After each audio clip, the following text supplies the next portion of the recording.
దాపురించింది.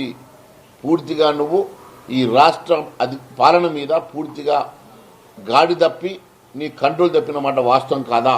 ఈరోజు కేవలం కమిషన్ల కోసం, కాంట్రాక్టుల కోసం, కుంభకోణాల కోసం మాత్రమే ఈ రాష్ట్ర ప్రభుత్వం నడుస్తున్నది తప్ప నిజంగా ఈ ప్రజల సంక్షేమం కోసం, ప్రజలకు ఇచ్చినటువంటి హామీలు నెరవేర్చడం కోసం ఏ రోజున ఈ ప్రభుత్వం ఆలోచన చేసిందా అని చెప్పి నేను అడుగుతా ఉన్నాను. పూర్తిగా ఈరోజు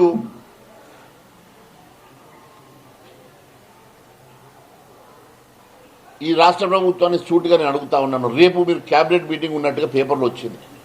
మరి క్యాబినెట్ మీటింగ్లో మీరు ఇప్పటికైనా నిర్ణయం తీసుకొని రైతు భరోసాని వెంటనే వెయ్యాలని, ఫీ రియంబర్స్మెంట్కి నిధులు రిలీజ్ చేయాలని, రిటైర్డ్ ఎంప్లాయీస్ విషయంలో వారికి ఇవ్వాల్సినటువంటి ఎరియర్స్ని వెంటనే రిలీజ్ చేసి వారిని ఆదుకోవాలని,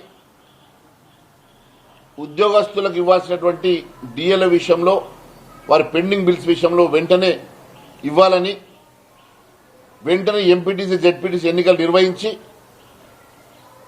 మరి ప్రజా పంచాయతీరాజ్ చట్టాన్ని కాపాడాలని భారతీయ జనతా పార్టీ డిమాండ్ చేస్తూ ఉన్నది. కేవలం క్యాబినెట్ మీటింగ్ పెట్టేసుకొని ఐవాష్ మీటింగ్లతోటి మీరు ఛాయలు టిఫిన్లు చేసి బయటకు రావడం కాదు.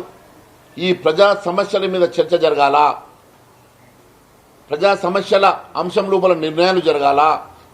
మీరు ఇస్తామన్నటువంటి హామీలు, ఆన్ గోయింగ్ స్కీమ్ల నిధులు రిలీజ్ చేయాలా. దాని తర్వాత